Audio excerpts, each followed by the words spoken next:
Recording the second version of my tinolang munggo for future reference. First, boil and simmer the munggo until soft. Then, wash the chicken, remove the skin, and slice it into small pieces. But of course, you can cut it according to your preference. After that, marinate it with salt para magkaroon ng lasa ang mismong chicken. I also prepared the green papaya. I decided to cook the munggo a bit longer, so while waiting, I chopped the other ingredients.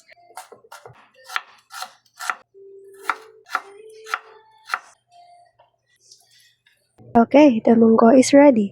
With little oil, let's saute the ginger, garlic, onion, and chicken. Slightly cook the chicken para mawala ang langsa. Add the papaya and fish sauce.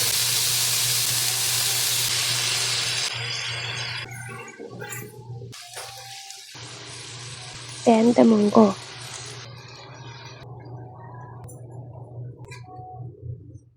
Sprinkle in some salt, mix, and add the munggo soup. Add water if needed. Cover and simmer for a few minutes. While waiting, hugasan na yung mga hindi kailangan para hindi mataba ang hugasin mamaya. Then taste and add additional condiments if needed. Next, add the lemongrass and malunggay. In my case, I don't want too much malunggay leaves, so I use a strainer para makuha lang yung katas nito. Lastly, add the green chili.